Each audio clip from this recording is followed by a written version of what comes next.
Stonehenge took approximately 20 million man-hours to build. For comparison, an average human doesn't live much over 700,000 hours. This is Jack, one of the first builders of Stonehenge. Let's say Jack lived to be 80 years old, which is extremely improbable, but it makes it easier for me to crunch the numbers, thanks. If Jack had spent his entire life, from age 0 to age 80, working on the Stonehenge project, it would have required approximately 28.5 generations of people doing the same thing to complete it. That's next to impossible. To make it more plausible, let's multiply that by 2. After all, Jack wouldn't want to dedicate his entire life to moving stones, and he didn't live to be that old. Thus, we arrive at around 57 generations needed to build Stonehenge.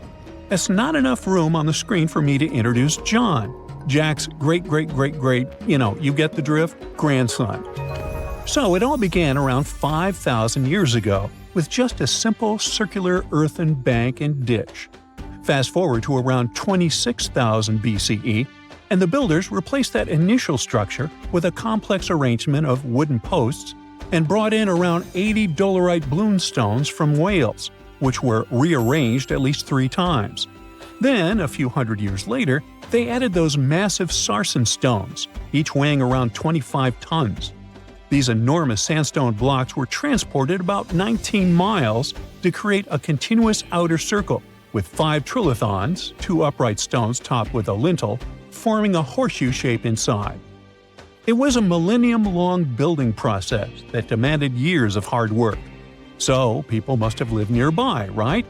But how would they have found shelter back then? Today, we have houses for builders on site, small accommodations that serve as temporary housing.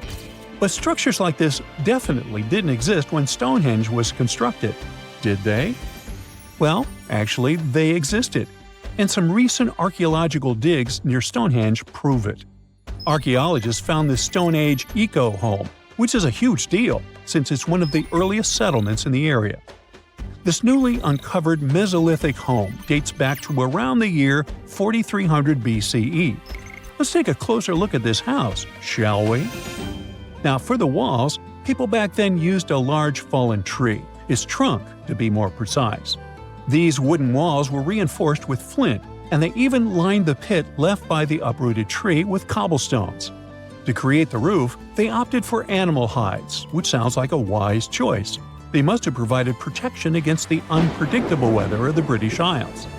Now, you might be wondering, the weather in Britain is indeed unpredictable, and it has been that way since time immemorial. So, how did the builders manage throughout most of the year, particularly during the winter months? Well, the answer is simple. There was a hearth on site, which isn't surprising, but the system they employed was quite ingenious. A hearth inside the house would have posed too great a risk, yet bringing hot stones into the dwelling was perfectly safe. While they were hot, they couldn't ignite the building. So they used these stones from the hearth as a heat storage system to keep warm at night. And as a final touch, they even incorporated various stones for decoration. They didn't exactly get a Pinterest house, but it added a touch of elegance for sure. And if you think this discovery is merely about the houses, think again. It significantly changes our understanding of how people lived during that time. This discovery places them in an important prehistoric setting right at the start of the Neolithic area, sparking some interesting questions about whether these early folks could be related to the people who built Stonehenge. But there's a big worry. Experts are concerned that this significant find, along with other buried archaeological sites, could be at risk if the authorities go ahead with plans to build a tunnel to reroute the A303 away from the World Heritage Site. Sure thing the house the scientists found wasn't in perfect shape, and it lacked some crucial elements people use for living. Some of them decayed over time, while others were simply absent. So the scientists took 20 tons of chalk, 5,000 hazel rods, and 3 tons of straw, and used all this to recreate the 4,500-year-old design houses. These new buildings are located close to Stonehenge, which is incredible since in this area, planning permission for even a new cowshed is problematic. So, what are these houses like? Well, first off, there are 4 of them, and they're oval-shaped. They're built on the foundation of real houses that stood there about 4,500 years ago. just around the time the Stonehenge Eco House was going up. The houses aren't very big, they're single-room structures. When it comes to dimensions, it was straightforward to estimate since we could gauge the size of the roof and the height of the walls based on the foundations. Each side measures about 16 feet. However, the roof structure remains a bit of a mystery. There were a few differing thatching techniques back then, so pinpointing the exact method used for these dwellings is kind of a guessing game. For now, we think it involves knotted or tied straw carefully secured onto a hazel-woven frame. When fires are lit, the smoke from the hearth wafts up through the thatched roof. Now, remember those 20 tons of chalk? That was needed for the floors and walls. The white chalk walls and floors reflect sunlight and capture heat from the fire. But here's the kicker. The builders encountered a challenge because the ground was so waterlogged that some of the chalk floors took weeks to dry out. By the time they should have been bone dry, they were still as sticky as chewing gum. Now, it's safe to say people 4,500 years ago faced similar struggles, and we can really appreciate what they went through while building their homes.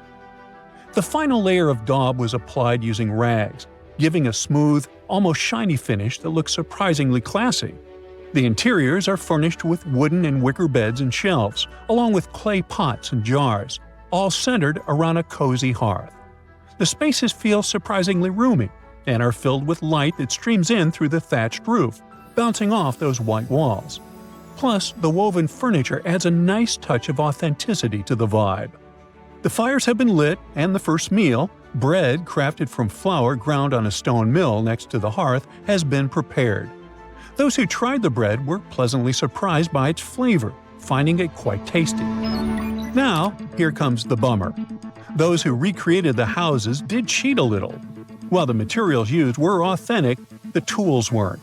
They used cement mixers to mix the daub, wheelbarrows to transport the timber, and logs by the hearth were split with steel axes instead of stone ones. Still, the builders aren't professionals, they're volunteers. So I think a bit of cheating is totally cool in this case. There are other volunteers on site who are more than happy to chat about the daily activities of the Stonehenge builders, from grinding grain with a quern to making rope from rushes. But these houses and the Eco House aren't the only remarkable things in the Stonehenge area. Some years ago, archaeologists uncovered a burial site close to Stonehenge that predates the monument itself. This Neolithic long barrow, dating back approximately 56 to 5,700 years, likely contains the remains of some of Britain's earliest inhabitants. The burial site was identified through aerial images that revealed its distinct shape beneath the crops. Salisbury Plain is rich with ancient sites, including Stonehenge, various mounds, and monuments.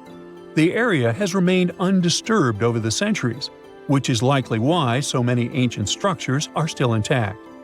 This discovery also shows a significant shift in human lifestyle during that era, marking a transition from a nomadic existence to settled farming and animal husbandry, much like the Eco House itself. The long barrow in question measures about 85 feet long and 65 feet wide, though much of its above-ground structure has been lost to farming over the years. If this site is like others in the vicinity, it contains the remains of 30 to 50 individuals, along with cow skulls, which were significant to those early communities. Recently, scientists made an astonishing discovery that might solve Stonehenge's mystery. They found something hidden deep within the DNA of Stonehenge's sarsen rocks, the huge monolithic ones, and it might reveal why our Neolithic ancestors designed and built this thing in the first place. Over the years, scientists have been scratching their heads trying to figure out where the huge sarsen rocks came from. For years, they believed they came from a quarry just 15 miles away from the site, known as Marlborough Downs. At this site, they found similar minerals to the ones that make up the sarsen rocks, but it turned out there was more to this story than they thought. The understanding of how Stonehenge was built is always changing. Scientists need to really travel back in time to uncover its mysteries. Where did the rocks come from? How were they carried? Why was the site built? You see, the Stonehenge site, located at Salisbury Plain in England, is made up of two main types of stone. There are the super heavy sarsens and the lighter and smaller bluestones. The sarsens each weigh about 25 tons. That's as much as 3 African elephants stacked together. The heaviest sarsen stone, called the heel stone, weighs 30 tons all by itself. Together, the sarsens make that iconic outer ring circle. Inside that circle, that's where you'll find the bluestones. The naming might seem a bit misleading since they're not really blue. They have a bluish tinge to them when they are freshly broken, hence the name. These smaller rocks probably came from the Preseli Hills in southwest Wales, which is about 150 miles away from Stonehenge. They're a bit lighter than the sarsens, but still pretty heavy. The altar stone, which is classified as a bluestone, is the heaviest one, weighing around 6 tons. Its original location still isn't known for sure. To figure out where a rock came from, scientists first have to study their composition. This is like checking the rock's DNA.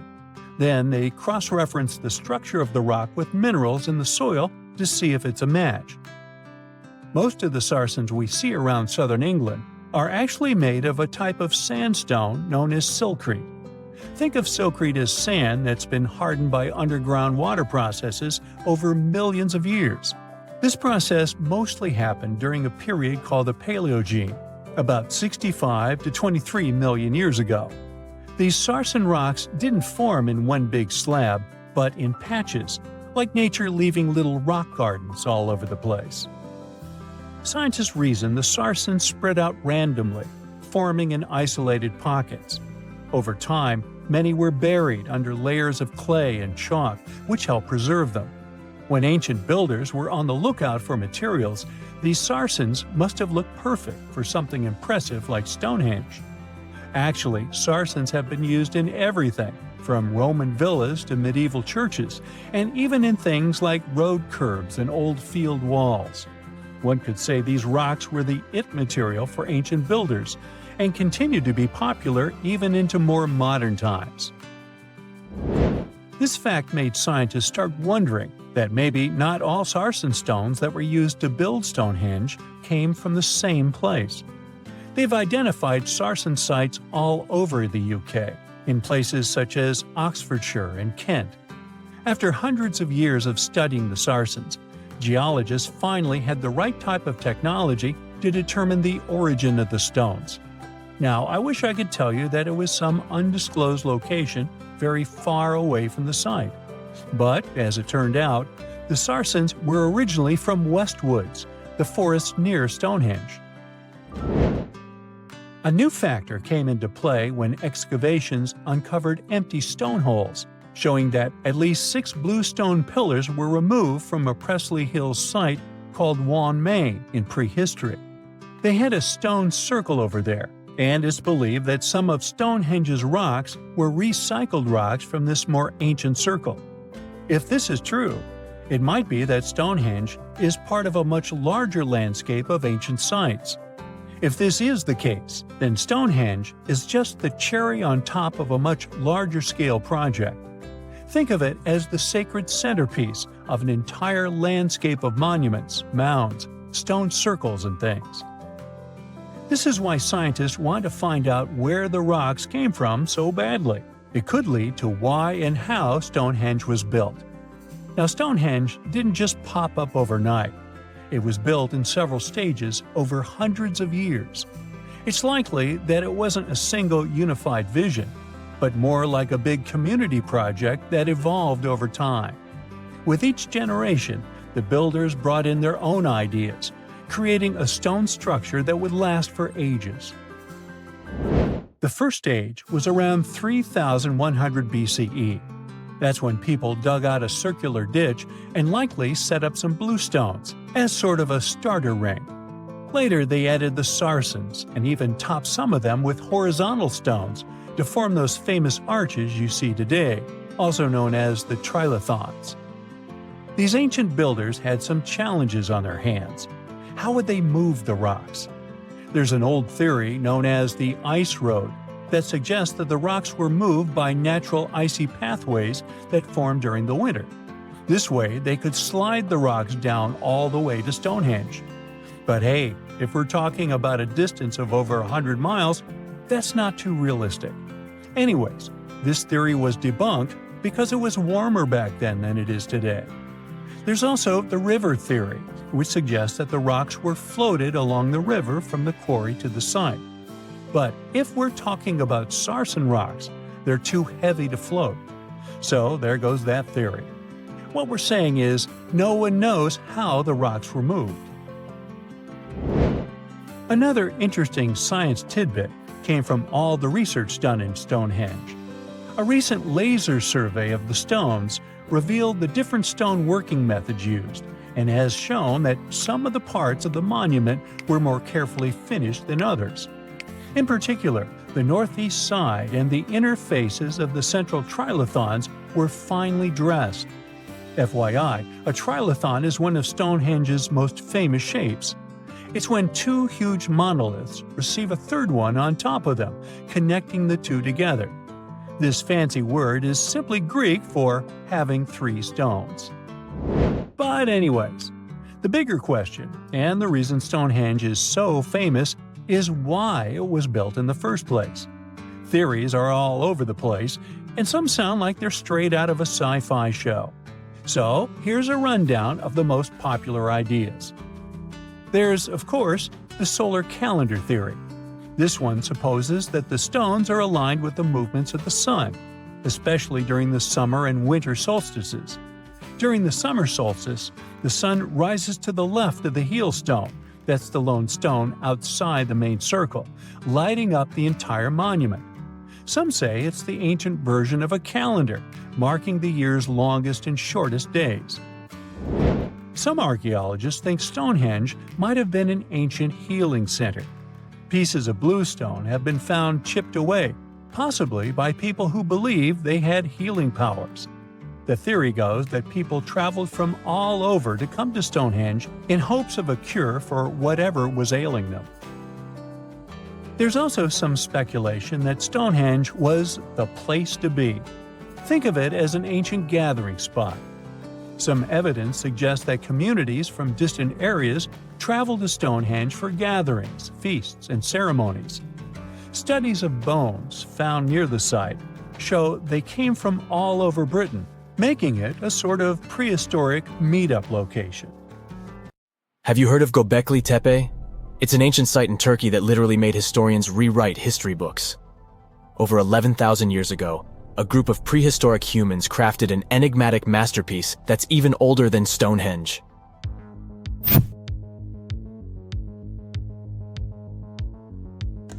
Before its discovery, archaeologists believed that people didn't know about iron and weren't good at making pottery. They were sure that settled life only emerged with the need for agriculture. But Göbekli Tepe changed this belief.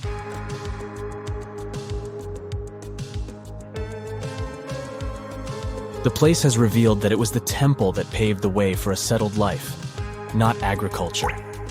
Until this discovery, researchers believed that farming was the catalyst for sedentary living. Meet Professor Schmidt, the guy whose findings changed this theory. He managed to prove that hunter-gatherer communities laid the very foundations of this way of life.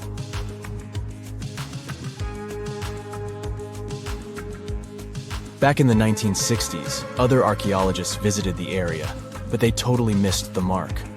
While surveying the region, they stumbled upon a hill with scattered limestone slabs and concluded it was just an old burial ground from medieval times. Little did they know that there was so much more to uncover.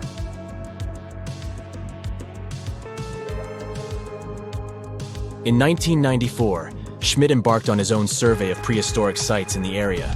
Surprise! He instantly realized he had discovered something truly extraordinary. Unlike the nearby flat and barren plateaus, Göbekli Tepe had a gently rounded top, rising 50 feet above the surrounding landscape. Funny enough, the translation of this place's name is Potbelly Hill. Schmidt was sure only humans could have made something like this.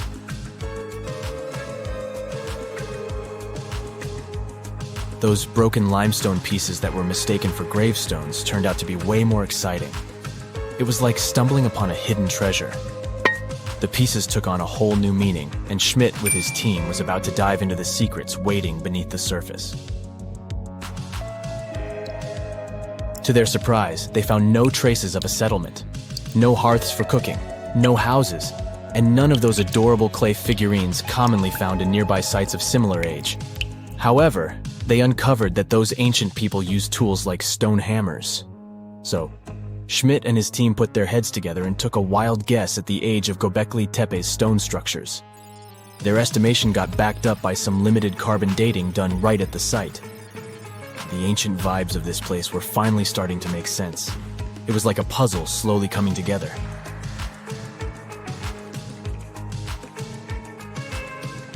You may think that back then, people didn't have special tools to create something as cool as Göbekli Tepe. Not true. Turns out, these prehistoric folks used flint tools instead of fancy metal chisels. They were also skilled at chipping away softer limestone and crafting pillars right on the spot. Afterward, they carried the pillars a short distance to the summit and placed them upright. Once the stone rings were complete, they covered them with layers of dirt. Over time, they added new rings, and voila! You've got a cool hill to impress people in the future.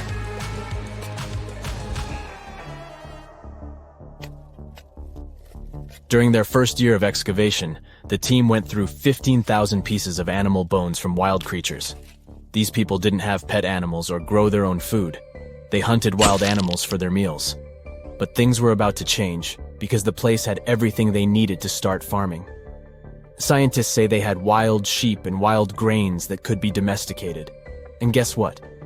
Just 20 miles away, geneticists found evidence of the world's oldest domesticated strains of wheat at a prehistoric village.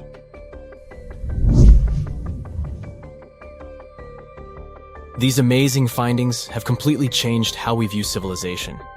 In the past, experts believed that people needed to learn how to farm and settle in one place before they could build temples and develop complex societies. But guess what? Schmidt's research flips that idea on its head. He claims that the incredible effort put into constructing these astonishing structures actually set the stage for the development of advanced societies. It means that societal and cultural changes happened before agriculture. Schmidt has this fascinating hypothesis about Göbekli Tepe. He thinks it could have been a special burial site where people left their loved ones. And here's the twist. The burial site was adorned with fancy statues and symbols representing deities from the spiritual realm. The idea that Göbekli Tepe could have served as a sacred place adds another layer of complexity to the whole story. While the site's true purpose may remain elusive, Schmidt's insights invite us to consider the profound interplay between life and the afterlife, and the deep reverence ancient hunter-gatherer societies may have had for their departed ancestors. Now let's talk about the stars of the show, the mesmerizing T-shaped columns that dominate Göbekli Tepe. These mysterious structures range from 10 to 20 feet tall and most likely represent stylized human figures. But one figure stands out from the rest, the three-dimensional lion relief. This depiction really fires up our imagination. Why?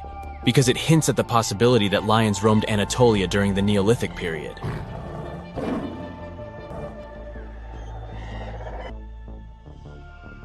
These standing stones are arranged in circles and placed in rectangular pits. Each circle has a similar setup. Two big T-shaped pillars in the center, surrounded by slightly smaller ones facing inward. Talk about a stylish arrangement. These towering pillars reach a whopping 16 feet and weigh between 7 and 10 tons. Some pillars are plain and simple, while others are like works of art with intricate carvings. Foxes, scorpions, and vultures come to life, crawling and twisting on the pillars' sides. But it's not just animals depicted on these stones. Some pillars have abstract shapes representing humans, and even small carvings of clothing items. Some of them even have belts. Now, there's one pillar that stands out from the rest like a rock star. This super old stone pillar suggests that a comet crashed into Earth. It happened during a chilly period that lasted about 1,000 years. Previous studies examining Greenland ice cores hinted at this comet theory, but now the carvings at Göbekli Tepe prove it right.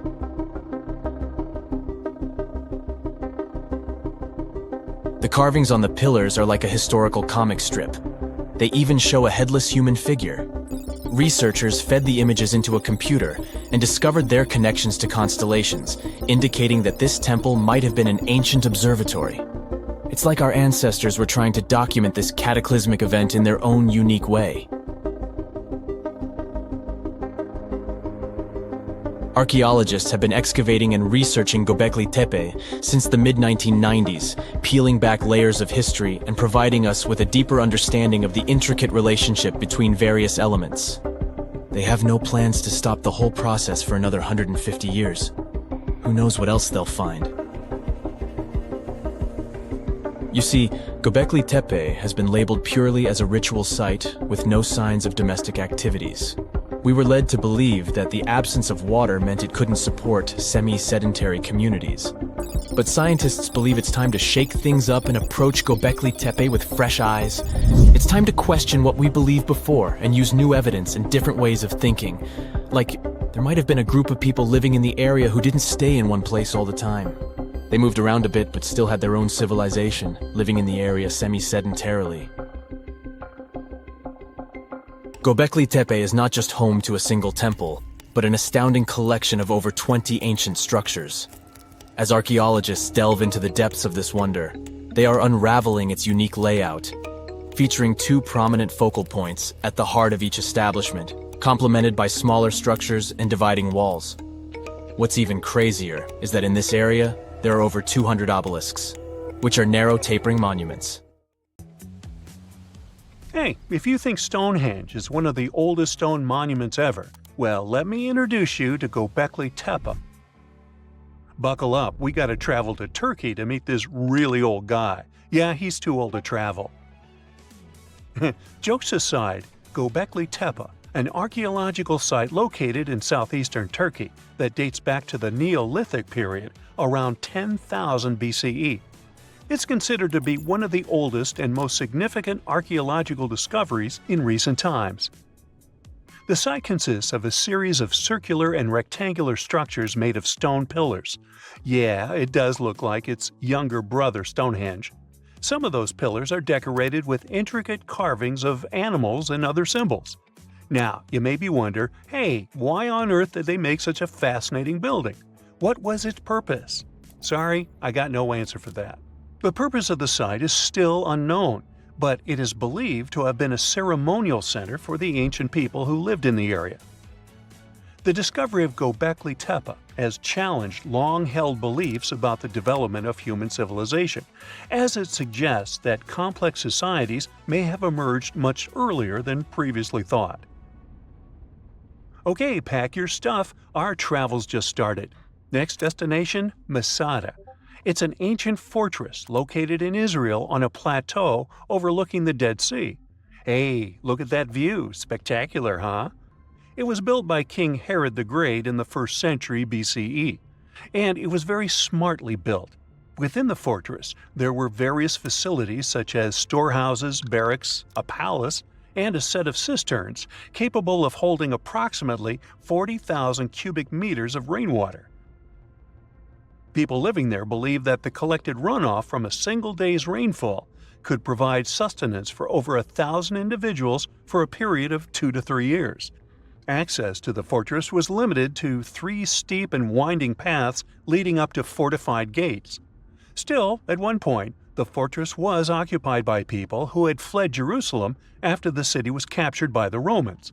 They held out against the invaders for several months, but eventually they were defeated. But these guys didn't surrender. The story of Masada has become a symbol of resistance and bravery. Today, Masada is a popular tourist attraction and a UNESCO World Heritage Site. The next flight is going to be short. We're popping over to Egypt to see the Karnak Temple Complex. It's a vast ancient Egyptian temple complex located in the city of Luxor, Egypt. It was built over a period of 2,000 years and covers an area of more than 200 acres. The complex is dedicated to the worship of the deity Amun-Roka. Wait a minute, that should be Amun-Ra, and it was one of the most important religious centers in ancient Egypt. The Karnak Temple consists of several temples, chapels, and other buildings, including the Great Temple of Amun, the Temple of Khonsu, and the Temple of Ptah. Ptah! The Great Temple of Amun is the largest and most impressive temple in the complex, with massive columns, statues, and other decorations. One of the most famous features of the Karnak Temple complex is the Avenue of Sphinxes, which is a long avenue lined with Sphinx statues that leads from the entrance of the complex to the Great Temple of Amun. Another notable feature is the Hypostyle Hall, which is a massive hall with 134 columns that are over 70 feet high. The Karnak Temple complex is a popular tourist attraction and a UNESCO World Heritage Site. It's considered one of the most important archaeological sites in Egypt and provides a fascinating glimpse into the religion and culture of ancient Egypt. Hey, we can't hop on the next flight and leave Egypt until we see the Pyramid of Djoser. It has another name, by the way. It's also known as the Step Pyramid. This ancient Egyptian site is located in Saqqara. It was built during the 27th century BCE for the pharaoh Djoser by his architect Imhotep, who is considered one of the most important figures in Egyptian history. People believe this pyramid is the first monumental structure built entirely of stone and is an important example of early Egyptian architecture. The pyramid originally stood at 203 feet tall and was surrounded by a complex of buildings and courtyards. It was constructed in 6 layers, each smaller than the one below it, giving it the distinctive step-like appearance. The pyramid was used as a burial place for Pharaoh Djoser and was surrounded by a vast necropolis that contained the tombs of many other important officials. The Grateful Dead? The Pyramid of Djoser has several renovations and additions over the centuries, including the addition of a limestone casing that covered the original step structure. However, much of the pyramid was destroyed over time, and today only the central core remains. Despite this, it remains an important archaeological site and a popular tourist attraction in Egypt. Alrighty, we're ready to move on. There's one more pretty recent discovery we gotta see today. The Tower of Jericho was only discovered during excavations in the 1950s and 60s. It's an ancient stone tower located in the city of Jericho in the West Bank. Just like Göbekli Tepe, this one is believed to be one of the oldest stone structures in the world, dating back to approximately 8000 BCE. The tower stands at over 28 feet tall. It's made up of 2 main sections, an inner tower and an outer tower, which are connected by a series of stairs. The purpose of the Tower of Jericho is not entirely clear, but it is believed to have served as a defensive structure or a watchtower. It may have also had religious significance, as it was located near a sacred spring. The Tower of Jericho is a significant archaeological site and has provided valuable insights into the early history of human civilization. It's open to visitors and is a popular destination for tourists interested in ancient history. Now, this ancient site even got attention from Netflix, and they made a movie where the action takes place in Mohenjo-Daro. This site was a major center of the Indus Valley civilization in present-day Pakistan. Mohenjo-Daro was one of the largest cities of the ancient world, with a population estimated to have been around 40,000 in its peak. Trust me, that must have been a crazy megalopolis back then. The city was notable for its advanced urban planning, with sophisticated drainage and sanitation systems, and its impressive architecture, including the Great Bath and the Granary. Mohenjo-Daro was abandoned around 1900 BCE, and its ruins were only rediscovered in the 1920s. Today, it is a UNESCO World Heritage Site and an important archaeological site for the study of ancient South Asian civilization. We're heading to a teeny-tiny country that has quite an impressive history. Welcome to Malta. The Tsigansia Temples are a Neolithic site located on the Mediterranean island of Gozo. They're probably one of the oldest freestanding structures in the world, dating back to around 3600 to 3200 BCE. The temples consist of two megalithic structures, each with multiple rooms and altars. The name Gigantia means giant tower in Maltese, as people believe that only giants could have built such massive structures. The temples are believed to have been used for religious purposes and are considered to be an important example of prehistoric architecture. They were added to the UNESCO World Heritage List in 1980. Well, you must be pretty tired, but there's one more place we gotta visit today. Our plane is already landing in Armenia, and we're here to see the Temple of Garni. Look, this one is well preserved. This temple dates back to the 1st century CE. It was built by King Tiridates I as a dedication to the sun deity Mir.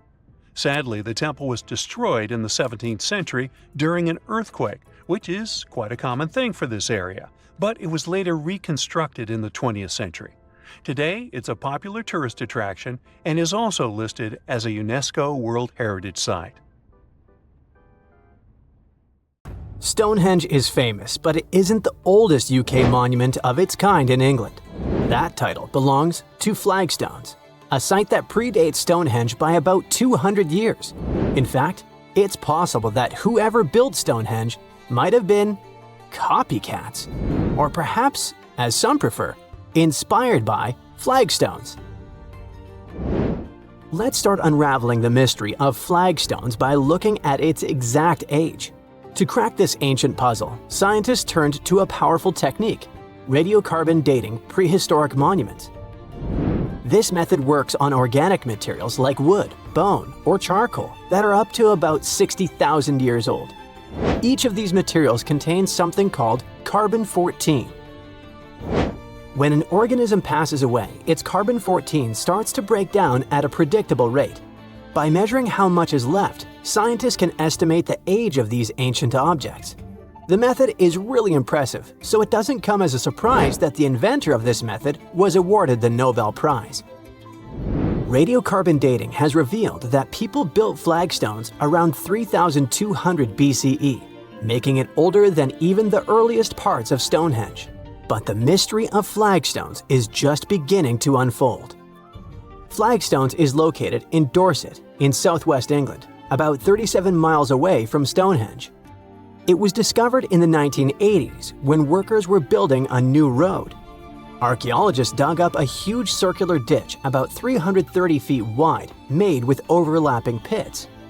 Inside the pits, they found the remains of at least 7 people, a cremated adult, 3 young individuals, and 3 other adults whose bodies were partly cremated.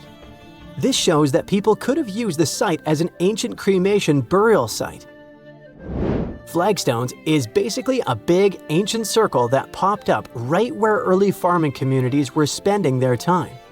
If you went there today, you wouldn't see any obvious walls or banks, but if you look inside the pits that make up the circle, you'll find chalk rubble from both sides. That's a clue that when people dug these pits, they used the dirt and chalk they took out to build up banks both inside and outside the circle. This special spot sits right in the middle of a whole bunch of other really old monuments and sites, which were built over thousands of years during the Neolithic and Bronze Ages. Experts have figured out the ages of some of these nearby places really well. For example, the ditch at Maiden Castle dates back to around 3600 BCE, and the Big Henge at Mount Pleasant was built around 2600 BCE. Today, half of Flagstones is under that road, and the other half is under an old historic house looked after by the National Trust. You can find objects from the site at the Dorset Museum. Because flagstones and early Stonehenge look so similar, with round enclosures, pits, and cremated burials, scientists used to think they appeared at the same time. But thanks to radiocarbon dating, we now know flagstones, this ancient cremation burial site, is the earliest big circular monument ever found in Britain. To figure out how old the site really is, researchers tested things like human bones, red deer antlers, and charcoal found there. One of the most puzzling discoveries was a young man who was buried under a huge sarsen stone in the middle of the circle. Someone left him there about 1,000 years after people used the site for the first time. This find just added to the mystery of flagstones. You're probably wondering about the flagstones versus Stonehenge comparison. Well, the latter is a mystery on its own, a big old circle of giant stones in the south of England. Those who made it didn't write anything down, so we don't know exactly what they were thinking. One old tale says that King Arthur's wizard, Merlin, used magic to move the stones from Ireland, where giants had put them together. Another story says that people from Denmark built it. Today, some people think extraterrestrial visitors made it.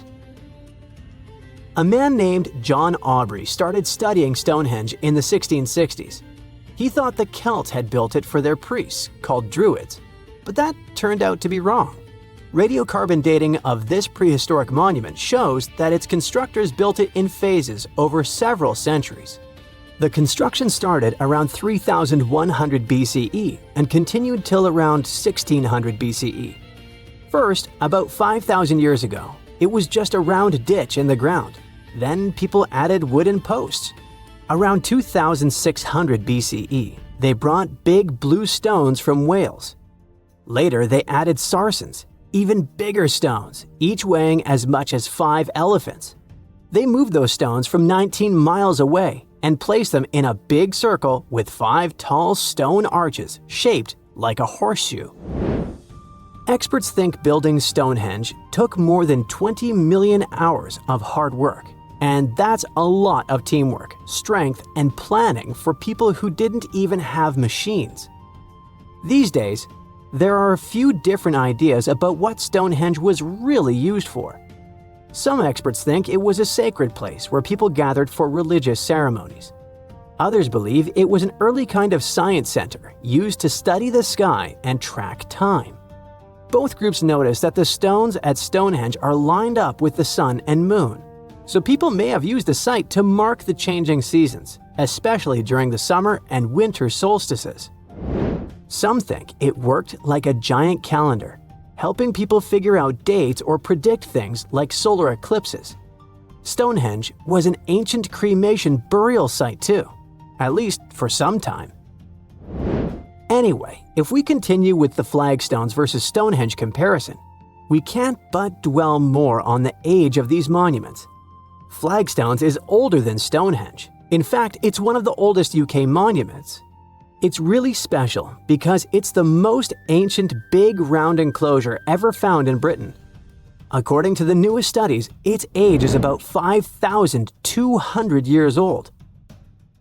After it was built, more and more round monuments started popping up in other places too. Before its construction, most ancient monuments were long and straight, like rectangular barrows or burial mounds, or long ditches called cursus monuments. Some had even more random shapes, but the flagstones monument shows a big change. People were starting to build in circles instead. Some experts think this idea of circular monuments might have come from Ireland, where people were already burying cremated bodies in round tombs. On the other hand, even though flagstones has turned out to be older than Stonehenge, the new findings suggest that Stonehenge might need to be redated.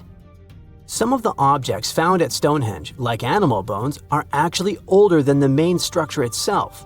For example, near the entrances to Stonehenge, archaeologists found deer bones and cattle skulls that date to around 3,200 BCE.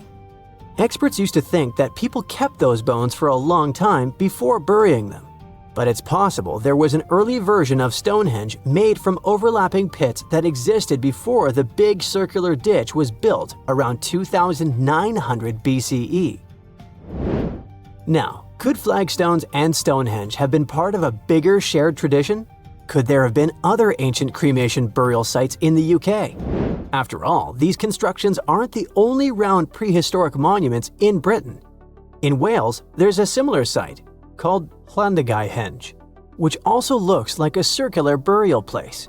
Such a way of burying the deceased might have been a common custom across the UK because you can see similar structures in Eastern Ireland. In the Boyne Valley, for example, there are ancient places like the Mound of the Hostages that people used in the same way. Now, researchers want to do more digging in Ireland to see if some of those monuments were built before 3200 BCE. If they're even older than flagstones, they might help explain where the idea of building round burial sites started and why people across Britain and Ireland were building them. The more we learn, the better we'll understand what these sites were really for and how the people back then might have shared beliefs and traditions across the sea. Hopefully, one day, we'll figure out the mystery of flagstones, one of the oldest monuments in the UK. Hey, you've heard of Stonehenge? Of course you have. Big rocks mysteriously mounted in circles on a plain in England by, somebody. But what if England's Stonehenge is only a replica of another monument, and its builders just crossed the Atlantic and copied what someone had already done elsewhere? Well, it turns out researchers found another Stonehenge underneath the waters of Lake Michigan. This lake is a hotspot for woo-woo unexplained things. A bunch of disappearances, plane crashes, and now this, an ancient underwater monument that looks strangely enough like Stonehenge. We couldn't help ourselves and needed to dive deep into this story. A ring of massive stones, arranged in a way that felt all too familiar. They saw two circles, an outer one and an inner one, sitting 40 feet below the surface. But this wasn't just a random pile of rocks. These stones had been placed there purposefully by human hands. And by doing some further research, they discovered that they were staring at a structure that's over 9,000 years old. Think about it. This Stonehenge beneath Lake Michigan predates the pyramids. It predates Stonehenge itself by about 4,000 years. All of this information was enough to startle scientists at Northwestern Michigan University. But that was before they found this out. One of the stones had a carving, a faint but clear petroglyph of a mastodon. Mastodons kind of look like the ancestors to our modern-day elephants, but they have been extinct on planet Earth since 10,000 years ago. So, whoever built this underwater Stonehenge needed to be alive at the same time these creatures roamed our planet. This discovery raised many questions among scientists. I mean, why on earth would they go through all this trouble to lay rocks at the bottom of a lake? Well, first things first. Scientists believe that Lake Michigan had much less water back then than it does now. Second, it could have something to do with ancestral practices of First Nation people. There's one theory from a professor of the University of Michigan. He suggested that the stones formed a kind of prehistoric hunting trap. He believes that early hunters used the circular formation as a drive lane to herd large animals like the mastodons from the rock carvings we were just talking about. Once they got these huge animals into a tighter circle, they could be more easily hunted. But not everyone's convinced by this theory. Some believe the circle probably had a deeper spiritual purpose. According to local Native American tribes, like the Anishinaabe, stones are more than just rocks. They're living beings. They hold spiritual energy and represent a connection to the earth and all living creatures. An elder from the Anishinaabe community even suggested that these stones are sacred, placed there by their ancestors to honor the land and its creatures. Scientists are trying to study the stone formation in depth, like about 40 feet. But that's the problem, actually. The fact that it's underwater makes it super difficult, since they don't have the best technology.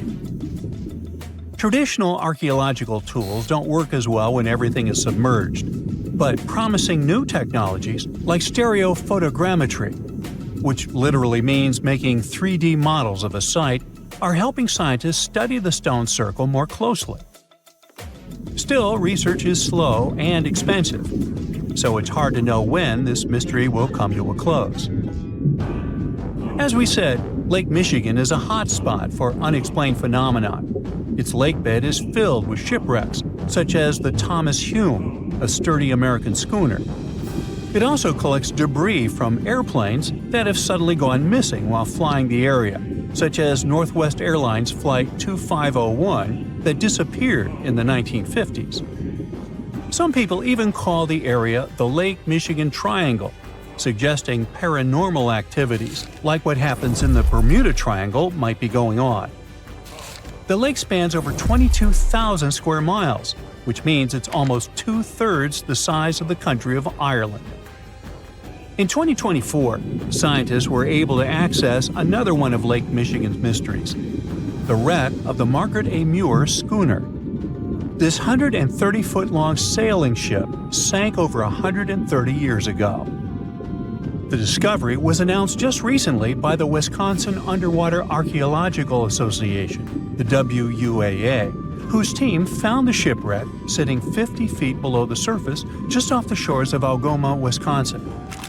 Built in 1872, the Margaret A. Muir was a three-masted schooner built to carry heavy cargo across the Great Lakes. Her final voyage started out as a routine trip. Loaded with bulk salt, the ship left Bay City, Michigan, heading for South Chicago, Illinois. But on September 30th, 1893, things took a bad turn. Just as the Muir approached the town of Annapolis, now known as Algoma, a sudden storm hit. The ship began taking on water fast. The captain of the boat ordered his crew to abandon ship, and thankfully, they all made it to shore safely.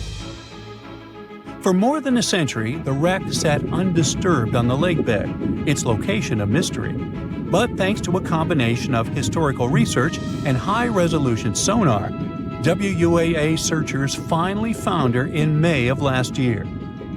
The wreck is remarkably well preserved, with parts of the deck and gear still visible. Well, just a few lakes over to the left, researchers uncovered another impressive thing. At the bottom of Lake Mendota, near Madison, Wisconsin, researchers found 11 ancient canoes. They believe the oldest of the canoes dates all the way back to 2500 BCE. Now, if you don't get why that's important, it's because you're thinking with today's head. If in a classic Midwest highway you see a bunch of pickups, then back in the ancient days you see only canoes. They were the main mode of transportation for indigenous cultures. They were used to fish in deep waters, trade goods, and travel long distances. The reason why scientists were so excited with this discovery is because they had never found any proof of what canoes were being used for in this region back then. And to understand the local cultures that inhabited the area during this time period, they needed to have some information on that. This exciting discovery was announced by the Wisconsin Historical Society in May 2024. The first canoe, which they believe is around 1,200 years old, was pulled from the lake in 2021. Then a second one was dug up in 2022. And now divers have found at least 11 more canoes along what would have been an ancient shoreline, long since submerged. One theory is that these canoes were intentionally sunk to keep them from freezing or warping in winter. It's possible people stored them in the same spot for generations. Or maybe this is just a small part of a much bigger settlement. Historians do believe there could be an ancient village hidden under the water of the lake. Divers have already found stone tools, like net sinkers used for fishing, but the village itself hasn't been located yet. Truth is, while the Great Lakes often steal all the thunder, scientists point out that smaller lakes like Mendota have stories too. The Wisconsin Historical Society is working closely with Native nations to piece together more about the lake's history. You'll need to believe me when I say there is a third Stonehenge, all the way under the waters of Lake Constance, Switzerland. I mean, think of it like Stonehenge's cousin. Archaeologists began to discover this back in 2015, when they found a line of 170 man-made stone cairns under the lake. Scientists say this was most likely the work of several villages, and that the cairn site was probably used for some collective purpose because, well, the formations are huge. Some of them are several dozen feet wide, and they can build up to 6 feet. The most amazing discovery so far is that the site dates back to around 5,500 years ago. So around the time the original Stonehenge was being built. Some of the facts that link them together are their construction dates. as well as the distinct characteristic of stone monuments built in a circular format. Scientists don't know much about this site yet, but hey, I see a pattern manifested all over the world, don't you? We all grew up believing that Stonehenge is the world's most ancient observatory, but now it has some serious competition for the title. Nabta Playa was built more than 2,000 miles away in southern Egypt and thousands of years before Stonehenge and even the pyramids of Giza. In 1973, a Bedouin guide stumbled upon a strange group of huge stone formations while crossing the Sahara Desert. He led American archaeologist Fred Wendorf to the site, located about 60 miles from the Nile. Wendorf's friend and colleague claims the team found the stones while stopping for a bathroom break in the desert. Either way, what they found changed history. At first, Wendorf thought the stone structures were just natural formations.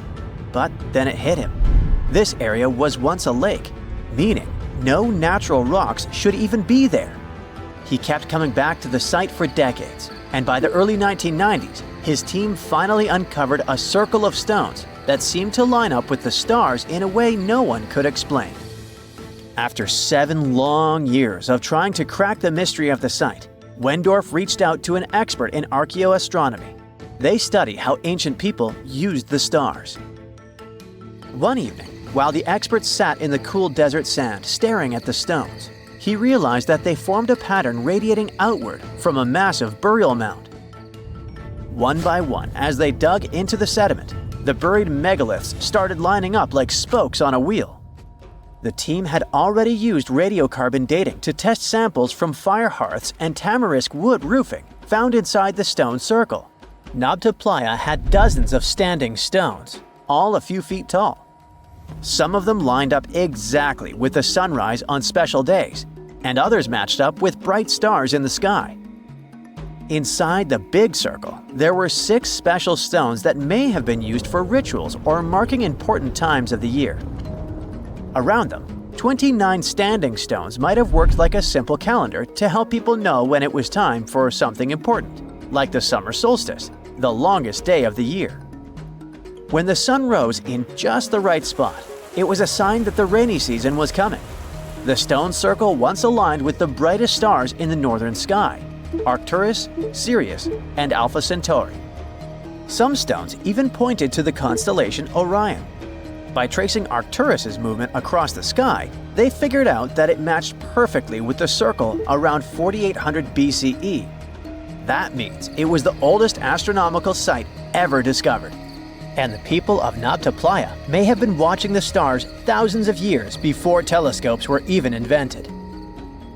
It looks like it had a huge meaning for people living and traveling through the desert. Over 10,000 years ago, the long, cold, and dry ice age that lasted for tens of thousands of years was finally fading away. Northern Africa got massive monsoons and rains that filled up seasonal lakes. So, parts of the desert turned into short-lived oases. For the nomadic people who roamed this harsh land, these summer rains were everything. Their entire way of life revolved around cattle. When archaeologists opened the central tomb at Nabta Playa, they dug up cattle bones and even a massive rock carved into the shape of a cow. The people who built it used the stars to guide them and find hidden watering holes like Nabta Playa, which likely held water for about 4 months a year, starting with the summer monsoons. But there was no North Star back then, so instead they navigated using bright stars and the way the sky seemed to spin in circles above them. When the lakes were full, the standing stones would be partly submerged, and from the western shore, you would see the reflection of the stars on the dark water.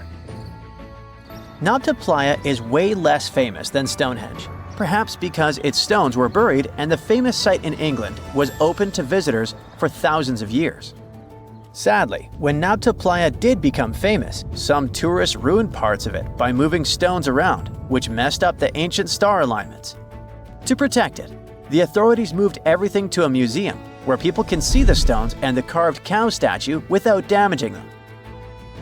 The Egyptian Observatory isn't the only construction similar to Stonehenge. It has versions that were used for different purposes, from Germany and France to the US and the Andes in northern Peru. This last one is actually one of the oldest big structures ever built in this region. The circular plaza is made of two giant stone walls arranged in a ring. It was likely used for ceremonies and gatherings. Scientists have carbon dated it to be about 4,750 years old, which means it was built before the Great Pyramids of Egypt and Stonehenge. The plaza had two entrances and a special layer of clay, soil, gravel, and charcoal underneath. It was carefully planned and built. Archaeologists also found ceramic pieces, quartz crystals, and gemstones at the site, so it was definitely a special place. People visited it for centuries, but at some point it was sealed off, probably because of changing beliefs and traditions. The most recent discovery was the remains of a large timber circle roughly the same age and with parallels to Stonehenge, all the way up in Denmark. This open-air structure was likely part of a special area where prehistoric people from the late Neolithic and early Bronze Age gathered for rituals and ceremonies. The circle was made up of 45 giant wooden posts, forming a huge ring about 100 feet wide. The wood is gone now, but scientists believe tall timbers once stood in the holes and created an impressive wood henge. No one knows exactly what these circles were used for, but archaeologists have found animal bones and food remains at similar sites. So people probably used to gather there for feasts and rituals. In 2024, scientists found two ancient stone circles from the Neolithic period in Dartmoor National Park in England. Some archaeologists believe they might form a sacred ark. Many of Dartmoor's stone structures were built in a curved shape on the high ground in the center of the area. A long time ago, Dartmoor was covered in forests, so people may have used the high ground as important markers. One of the newly found circles fits inside this ark, but the other one is outside of it, to the north. This could have been an entrance point into the ark. There's also a raised bank of earth near the stones, which looks similar to other famous Neolithic sites, like the Ring of Brodgar in Scotland and Stonehenge itself. This means the people who built these circles may have visited Stonehenge or been inspired by it. Archaeologists in Oman found ancient stone monuments called tralith, which got the nickname Arabian Stonehenge. They were finished about 2,000 years ago, but no one knows for sure who built them or why. Scientists also found stone hand axes that are incredibly old, between 300,000 and 1.3 million years old, from the time when the first humans left Africa. At another site in central Oman, archaeologists discovered a Neolithic tomb from around 5,000 to 4,600 BCE. There are two chambers with the bones of dozens of people inside beneath a giant megalithic structure.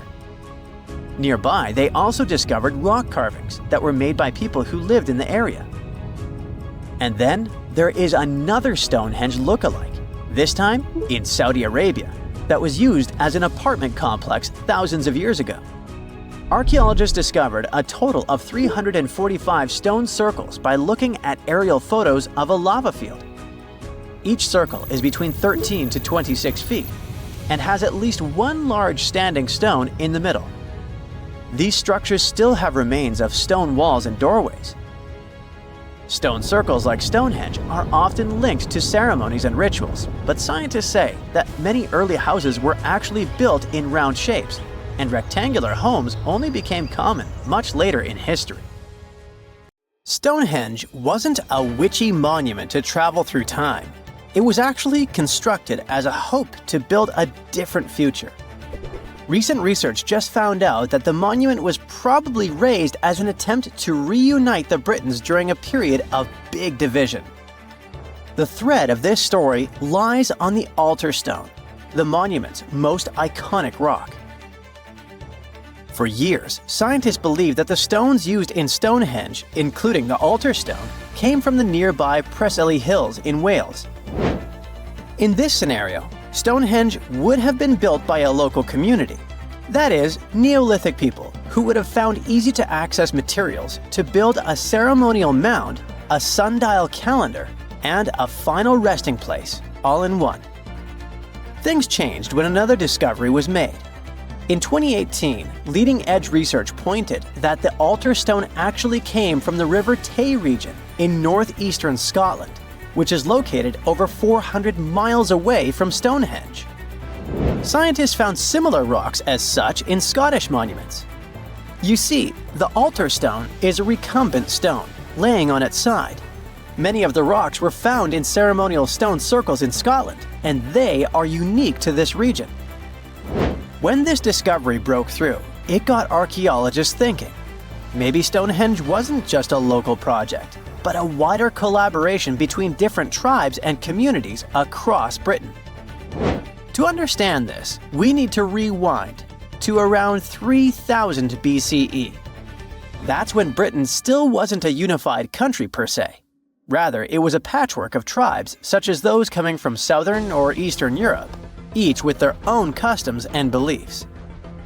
As an island, Britain's population changed many times. Britain was mainly composed of farmers who descended from people from the Middle East and arrived on the land around 6,000 years ago. This group thrived in the area until 2500 BCE, when another group coming from the regions of the Netherlands and Germany started to appear. These ones, also known as the Beaker people, were responsible for the large population turnover that Britain experienced during the Neolithic period and the years that followed. The Beakers were called so because of a specific type of pottery they used to make and bury their loved ones with after their passing. It's possible that the original dwellers of the land didn't like it that their land was being repopulated. And what researchers suggest is that Stonehenge was this attempt to reunite the original Neolithic farmer population and regain some type of identity control over their land. They would have invested a lot of time and energy in bringing the altar stone all the way down from Scotland, without the help of wheel technology, for example. You see, the wheel had already been invented in Lower Mesopotamia, but since there was no Wi-Fi at the time, the Brits weren't aware of this technology until much later on. This whole territorial crisis could have driven locals to use their resources to move the altar stone to Salisbury Plain in England, in order to reunify the land. You see, Stonehenge wasn't built in one go. Its history dates to around 3000 BCE. That's when the monument was just a circular ditch and bank, known as a henge. Inside, they placed wooden posts and possibly totem-like carvings. This version of Stonehenge wasn't about rocks yet. It was more of a ritualistic place and possibly a final resting place. They found several cremation pits from this period, making it the oldest resting place in all of Britain. It was only around 2600 BCE that the blue stones came around. The naming might be a bit misleading since they're not literally blue rocks. They have a bluish tinge to them when they're freshly broken, hence the name. These smaller rocks probably came from the Presley Hills in southwest Wales, which is about 150 miles away from Stonehenge. Some researchers say that the ancient ones believed that blue stones had healing qualities. So we can maybe guess why they went through all of the trouble to move them from Wales to Salisbury Plains, huh? A little bit later than that, circa 2500, that's when we start having the Stonehenge we know and love today. That's when the Sarsen stones started to arrive. The Sarsens are Stonehenge's huge stones. I mean, each Sarsen can weigh around 25 tons. That's as much as 3 African elephants stacked together. The Sarsens make that iconic outer ring circle. Supposedly, that's also when the altar stone was moved from Scotland directly to the heart of Stonehenge.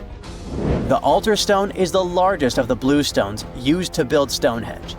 Today, the altar stone lies recumbent at the foot of the largest trilithon of the monument. In case you don't know, the trilithons are the horizontal stones used to form those famous arches we see today. And here's where the story takes a twist.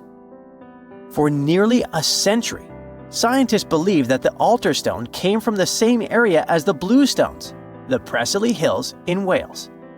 It made sense back then. If you're already hauling stones from Wales, why not grab a special one to be the so-called altar? Except that theory started crumbling in 2018, when a team of researchers decided to dig deeper.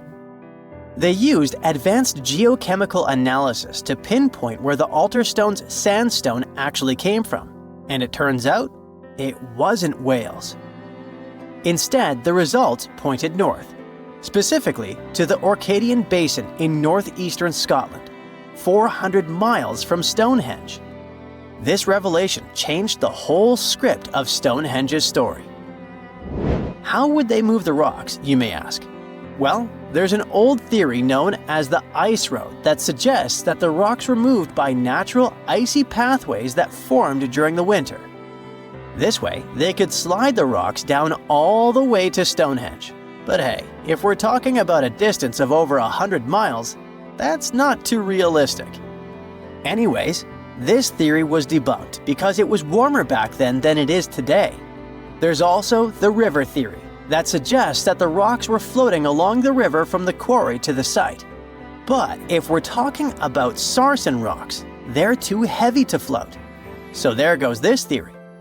What we're saying is, no one knows how the rocks were moved. Another interesting info came from all the research done in Stonehenge. A recent laser survey of the stones revealed the different stone working methods used and has shown that some parts of the monument were more carefully finished than others. In particular, the northeast side and the inner faces of the central trilithons were finely dressed. FYI, a trilithon is one of Stonehenge's most famous shapes. It's when two huge monoliths receive a third one on top of them, connecting the two together. This fancy word is just Greek for having three stones. But anyway, the bigger question, and maybe why Stonehenge is so famous, is why it was built in the first place. You see, Stonehenge's entire layout seems to have been carefully planned to align with the movements of the sun.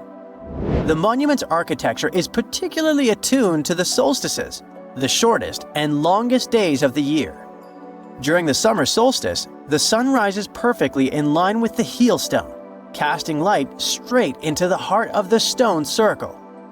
A spectacular, almost magical sight that surely wowed its ancient audience. But it's the midwinter solstice that seems to hold a special connection to the altar stone.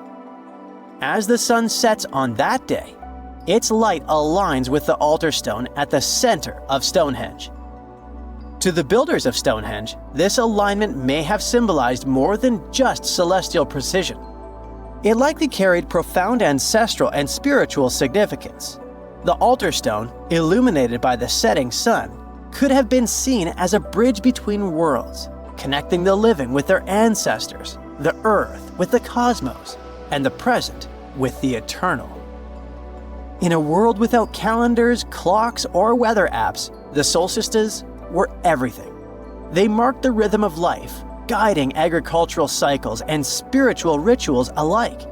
So Stonehenge wasn't just about the stones or the people who built it, but perhaps a way to honor their ancestral roots in an ever-changing world.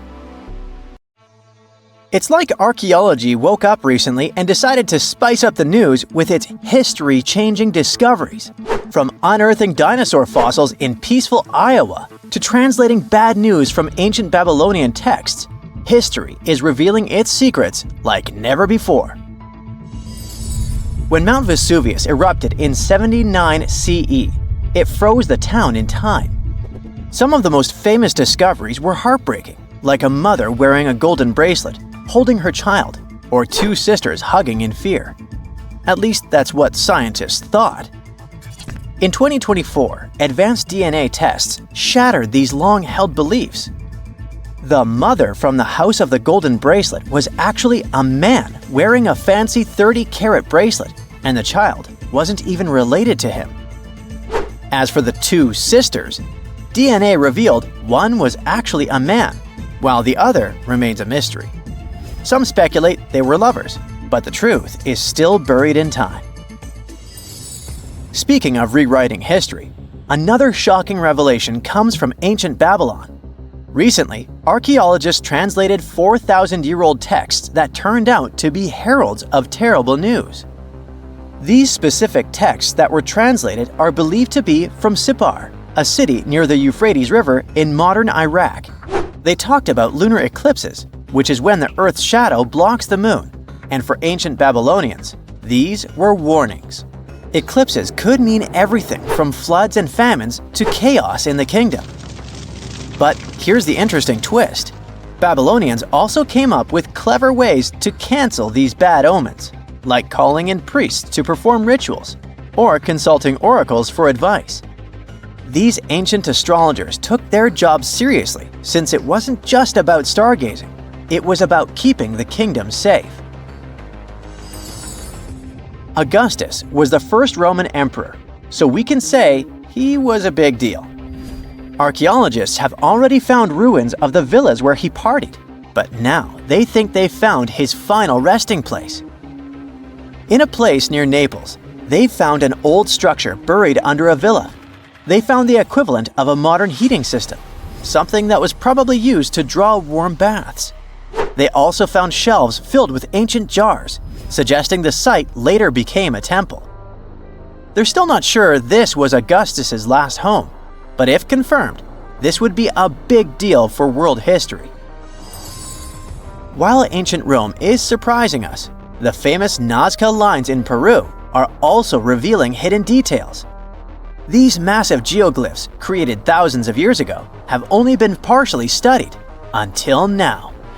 Scientists trained artificial intelligence to help them scan 243 miles of terrain.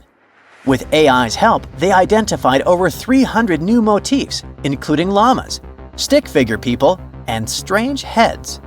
The algorithm, originally developed to decode charred scrolls from Mount Vesuvius, has doubled the number of known glyphs. The past is getting a serious digital upgrade. Meanwhile, in Bulgaria, archaeologists made a surprising discovery in a place few would expect: a sewer. In 2024, researchers unearthed a nearly intact 6.8-foot-tall marble statue of Hermes, the Greek god of travelers and trade, hidden beneath layers of soil. Experts believe it was placed there for safekeeping after an earthquake in 383 CE damaged the city's infrastructure. At that time, paganism was declining and Christianity was rising as the Roman Empire's official religion. Many pagan idols were being destroyed, but it seems some locals secretly preserved their deities by hiding them underground. Searching the bottom of the River Thames is probably worse than looking under your bed. The riverbed collects all kinds of discarded treasures, including a legendary typeface. In the early 1900s, two men created the Dove's typeface for printing books, but after a bitter falling out, one of them threw every single metal letter into the river. A century later, in 2014, a designer trying to revive the typeface began searching for the lost letters. In just 20 minutes, he started finding them. With the help of divers, more were uncovered, and today, some of the lost letters are on display in a museum. Not much goes on in Iowa, which is why finding a huge 13,000-year-old mastodon skeleton made headlines. In 2022, a researcher received a photo of a massive femur believed to belong to a prehistoric animal. It took 2 years to secure funding for excavation, but in 2024, archaeologists finally dug in. After 12 days of work, they uncovered a well-preserved mastodon skull, the first ever found in a Midwestern state. This discovery would make Indiana Jones jealous, especially since it happened in Petra, the ancient Jordanian city featured in one of the movies. Archaeologists uncovered a 2,000-year-old chamber beneath Petra's treasury, containing at least 12 skeletons along with iron and bronze artifacts. The chamber, built by the Nabateans, sheds new light on their afterlife practices, which remain largely mysterious. One of the most intriguing finds was a ceramic chalice clutched by one of the skeletons. Back in Peru, archaeologists made a groundbreaking discovery that turned Peruvian history upside down: a female ruler.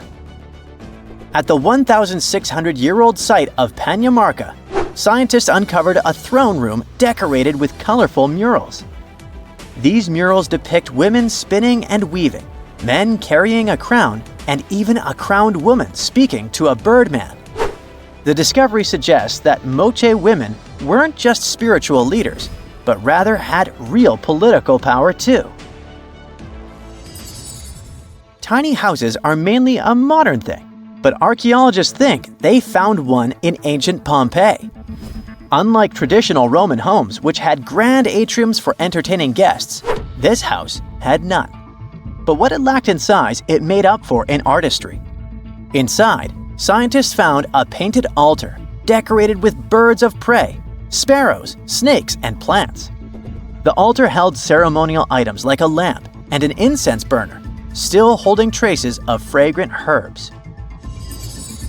In 2021, researchers scanning the Baltic Sea found a massive stone wall hidden beneath the waves. The Blinker Wall, stretching over 1.5 miles, could be Europe's oldest man-made structure. Sitting 68 feet below the surface, it's built from around 1,400 small stones placed between 300 giant boulders, some weighing up to 142 tons. Dating back over 10,000 years, the Blinker Wall predates Stonehenge and France's Karnak stones, meaning it was likely built when the area was dry land.